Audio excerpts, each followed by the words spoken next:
వృషభ రాశి వారికి ద్వితీయ స్థానంలో గురువు, చతుర్థ స్థానంలో కేతువు, లాభస్థానంలో శనేశ్వరుడు, దశమ స్థానంలో రాహువు, భాగ్యస్థానంలో రవి, కుజుడు, బుధుడు, శుక్రుడు.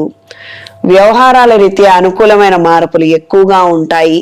మీడియేటర్ వృత్తిలో ఉన్నవారికి లేదా మీడియేటర్ వ్యాపారాలలో ఉన్నవారికి, అంటే డిస్ట్రిబ్యూషన్ వ్యాపారం కావచ్చు, రియల్ ఎస్టేట్ వ్యాపారం కావచ్చు, ట్రేడింగ్ వ్యాపారం కావచ్చు, లేదా ఆయా ఉద్యోగం కావచ్చు, ఎక్కడెక్కడైతే వేరే వాళ్ళ కోసం మీరు ప్రయత్నాలు చేయడం, పనులు చేయడం అనేది జరుగుతుందో ఆ నిమిత్తం చేసే ప్రతి ప్రయత్నంలోనూ అనుకూలమైన మార్పులు ఉంటాయి.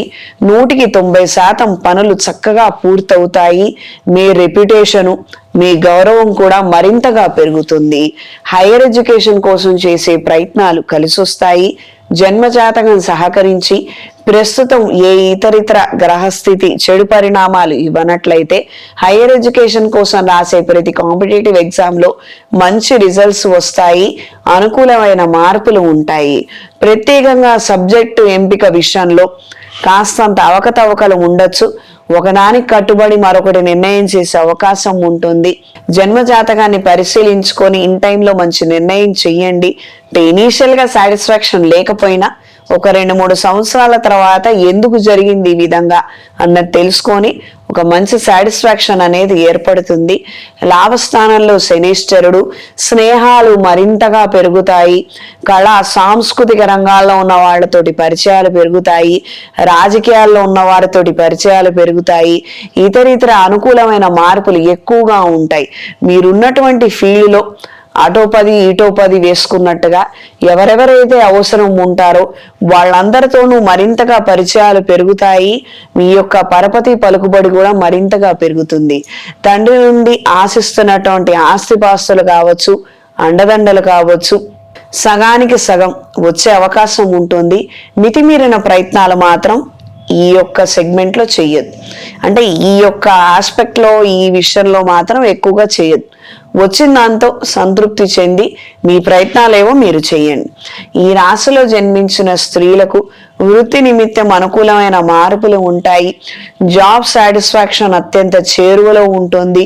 ప్రమోషన్ రీత్యా మంచి అవగాహన ఎక్కువగా ఉంటుంది.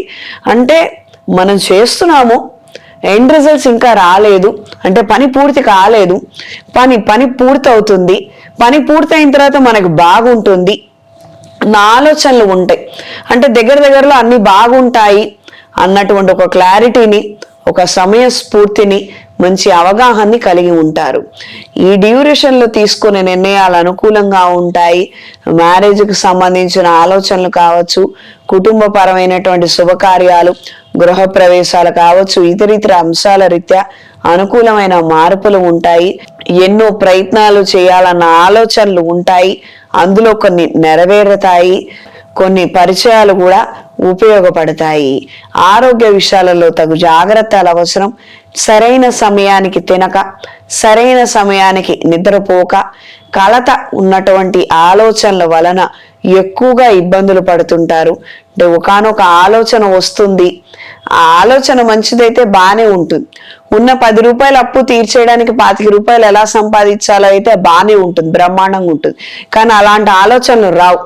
దగ్గరలో అలా ఏం ఉండవు. ఈ 10 రూపాయలకి ఇంకొక 25 రూపాయలు అప్పయ్యే విధంగా పరిణామాలు ఏర్పడతాయని, వాతావరణం అలా మారిపోతుందని కాస్తంత అదుపు తప్పిన ఆలోచనలు ఉంటాయి. ప్రతిరోజు సాయంత్రం వేళ దీపారాధన చేయండి. కనకదార స్తోత్రాన్ని, ఆంజనేయ స్వామి వారి స్తోత్రాన్ని పఠించండి. ఈ విపరీతమైనటువంటి ఆలోచనలు కాస్తంత నెమ్మదిస్తాయి. ఈ వృషభ రాశి వారికి కలిసొచ్చే రంగు నేరేడు రంగు, కలిసొచ్చే దిక్కు పడమర, కలిసొచ్చే సంఖ్య 5. ప్రతిరోజు కనకదార స్తోత్రాన్ని, స్వర్ణాకర్షణ భైరవ స్తోత్రాన్ని పఠించండి.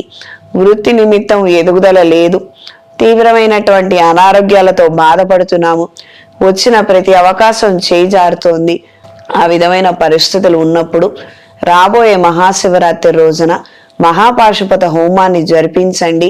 మంచి ఫలితాలు సంప్రాప్తిస్తాయి. ప్రతిరోజు లక్ష్మీ తామర ఒత్తులతో దీపారాధన చేయండి.